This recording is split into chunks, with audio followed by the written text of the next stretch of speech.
This lesson is part of my genetically modified unit plan. This particular lesson or teaching video covers a review of our previous discussion from the previous lesson on EnviroPigs. In case you don't know, EnviroPigs are pigs that have been genetically modified to reduce the amount of phosphorus that they produce in their manure. Phosphorus can cause a number of different problems on the land, including land erosion. It can cause algae blooms, and algae blooms cause fish death. It's important to remember that that's excess phosphorus. We need phosphorus, but if we have too much, that's where we run into a problem. The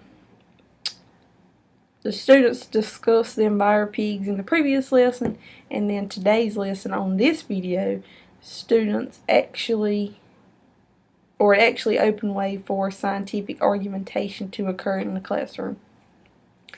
It's important to incorporate scientific argumentation in the classroom because it allows students to defend real-world issues, maybe even socio-scientific issues like the EnviroPig, because it is a social issue. It's a pig that's created to debunk social problems related to animal waste, environmental quality. And they are encouraged to make decisions based on evidence, not just because mama and daddy said it's okay or that's what they've heard, but they actually find evidence and make decisions based on their evidence. So during the previous discussion or previous lesson yesterday, students were given articles, and these articles contain tables and research statements, discussion about EnviroPigs and some of the things that could happen if we incorporated these EnviroPigs. Some of these articles were for EnviroPigs, some were against EnviroPigs, and students had to use these articles to collect evidence and develop an argument. And then in this lesson, in this teaching video, you'll actually see the students debate the argument. I felt that it was real hard to capture a good teaching video from this lesson. These were model students, so it would have been very interesting to see or to capture what an actual unstaged debate would have looked like in a classroom, in a real classroom. Prior knowledge and preconceived notions would all go into a debate, and I think the conversation would be quite different. You can see a little bit of that in this video, but I think you would have seen more if you would actually seen a larger group of students and been able to hear their viewpoint. Overall, I think that the video is, it shows scientific argumentation being used in the classroom. It shows me giving formative assessments in the classroom, and it does capture some of how I would teach. I don't use a PowerPoint in this particular lesson, but it may have been good to use a whiteboard to write down the terms, but students were given a handout with the scientific argumentation terminology.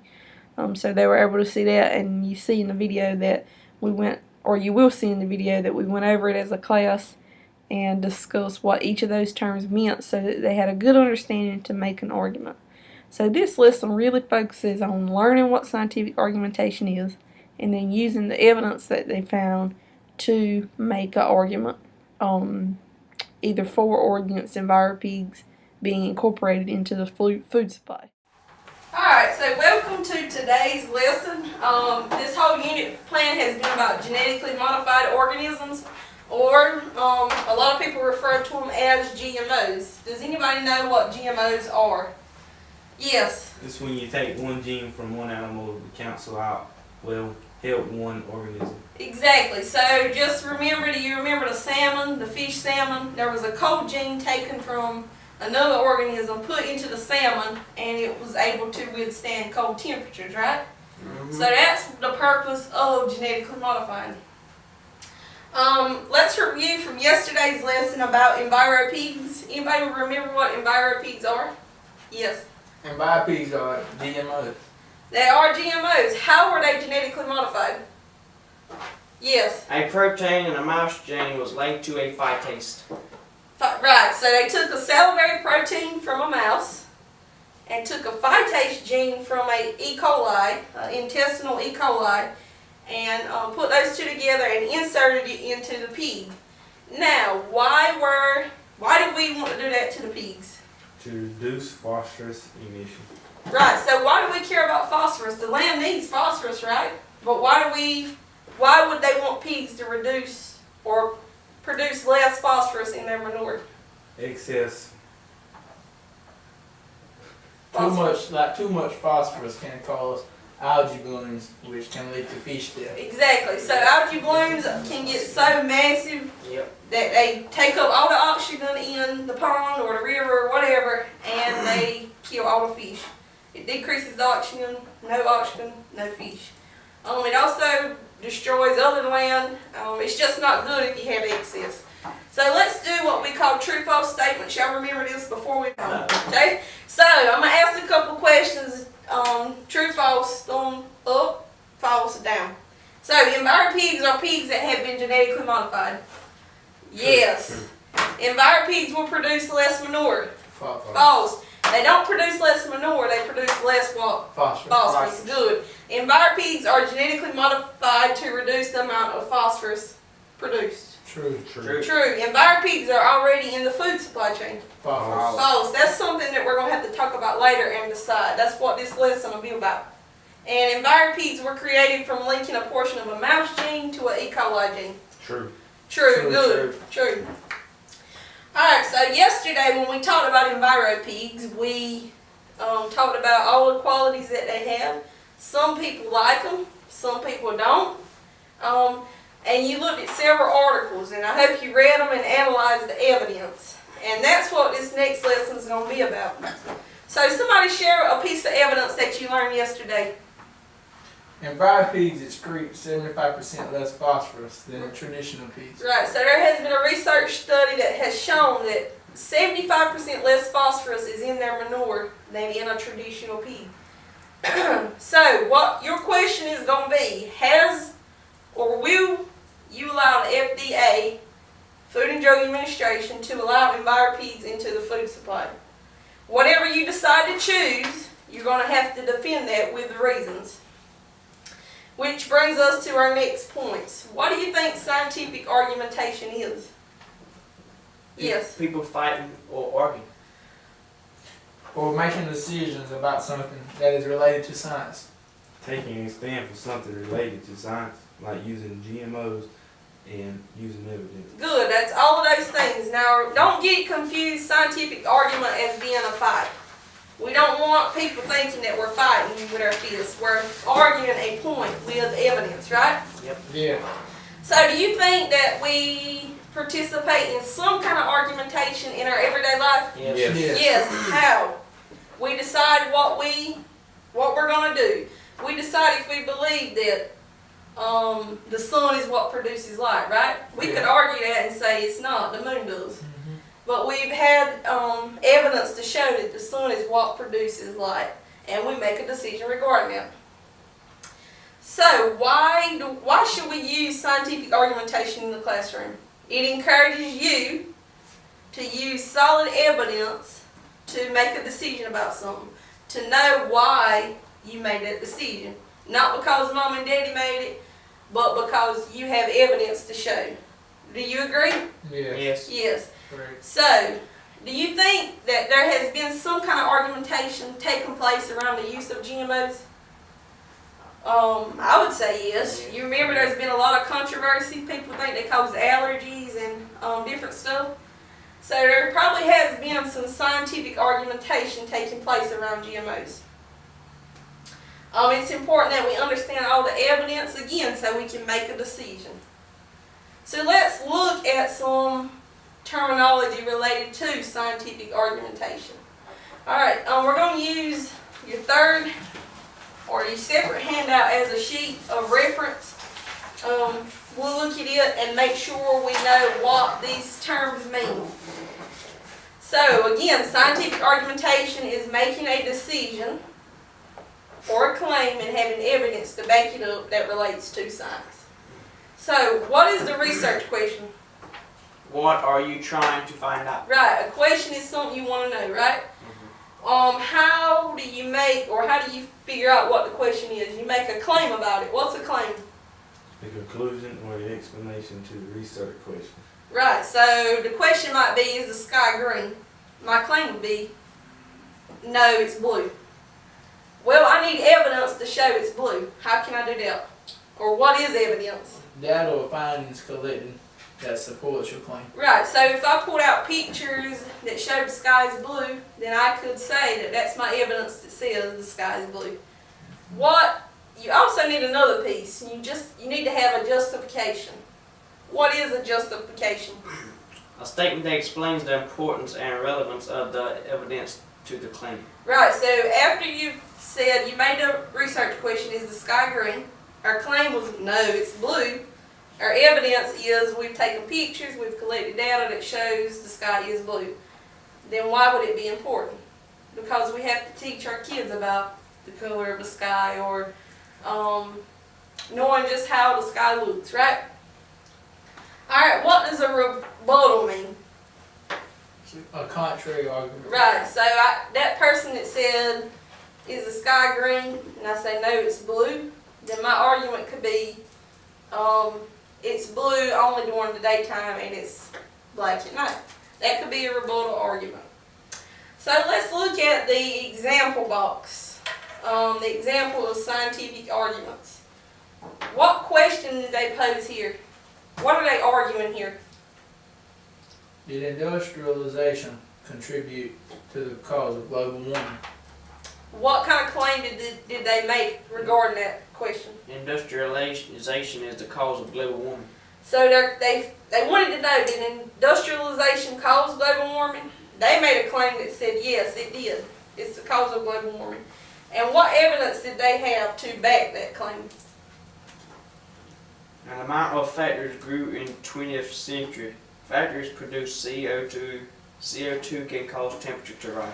Exactly, all of those things. Now, how did they justify their evidence? Industrialization increased in 20th century, producing more CO2, causing a rise in temperature through a greenhouse effect. Exactly. Now, if they just didn't think that industrialization was the cause of global warming, they could have a rebuttal, and they could say that temperature increase was a normal response or normal pattern before industrialization was even introduced. Does anybody have any questions about scientific argumentation? About the terms? Does everybody understand? If I said the cat is green, would that be a research question or a claim? Claim. A claim, because I'm saying I'm claiming something. I'm saying that's the reason. Okay, so let's pretend. Do you remember what we said we were going to argue this lesson? Yes. Yes. What was that? We said that our question is the FDA going to approve the use of EnviroPigs into the food supply, right? Yes. So let's pretend that our research question is, should EnviroPigs be allowed in the food supply? Let's make a claim and say yes, we're going to allow them. Jared, if I say yes, from yesterday you found some evidence, you told me at the start of class. What was your evidence? That the University of Guelph showed that they produce 75% Less phosphorus in their manure, right? That's their evidence. That's what they found. How did they justify that evidence? Because phosphorus harms fish, causes algae bloom. Right, so it's not any good for the land. They're saying that the EnviroPigs produce less phosphorus. That means less phosphorus on the land, and that means that we need EnviroPigs to be produced. And if we keep producing animals and we don't eat them, we're just going to be overproduced, right? So we got to do something with them. So we need to allow them in the food chain. Alright, so we could say there's a lot of, like we said, controversies, and people think that GMOs shouldn't be used. So let's rebuttal that argument. Let's say that GMOs can be linked to cause allergies in humans. So what could be a claim? That they reduce phosphorus emission. Well, that was your argument for the first one, right? Yeah. So think about it. If I said GMOs are harmful and I wouldn't want them in the food supply, what could be a claim? That one person can claim that foods were already consumed GM crops and salmon, tomatoes. More than 60% of foods have been on components have been GM. Natural allergens occur in the body. Exactly right. So we already know that more than 60% of the food produced in the U.S. has been genetically modified. And we also know that GM crops have been produced, tomatoes, we talked about the salmon. Yeah, all of that's been produced for years, going on 20 years now, and we've already been consuming it. And allergies occur naturally in the body, right? Mm-hmm. We can be allergic to peanuts, right? So just because a GMO has been put in a crop doesn't necessarily mean that it'll cause allergies.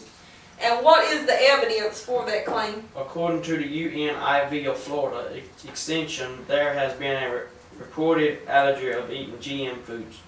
There has been no reported allergy, right? Right. I meant to say no. Yeah, good. And how did they justify their evidence? GM foods are better able to withstand harsh environmental conditions, insect pressure. Right, so remember we talked about in the very beginning of the lesson that genes, we genetically modify organisms because we want them to show their characteristics, or show enhanced characteristics or better characteristics. So just like with the salmon, took a cold gene out and put it in the salmon, he's better able to withstand cold, right? Right. Alright, so in the last part of the class, you're going to actually use some more evidence from the articles that you collected yesterday. And you're going to fill out figure 1. And that should have been the 3rd page. You're going to fill out figure 1 using the articles you got yesterday. So go to work on that. Make sure you know what the question is. What's the question again? The research question. Yes, so should EnviroPigs be allowed in the food supply? That's your question. Make sure you get a claim for that. Make sure you get evidence. And then make sure you justify your evidence. Is that clear? Yep. Alright, so I'm going to come around and make sure that you are correctly Yeah.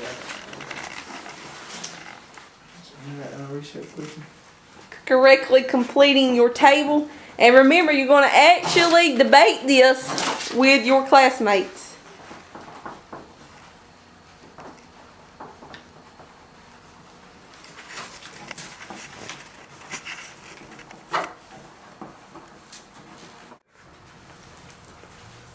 So you've had time to look at your articles from yesterday that you chose. You've had time to decide whether you support EnviroPigs or you don't support them being in the food supply. So I hope you developed your own arguments. I've went through your tables and I've looked and seen what you've come up with. I think you've come up with some good stuff. So let's actually have a debate.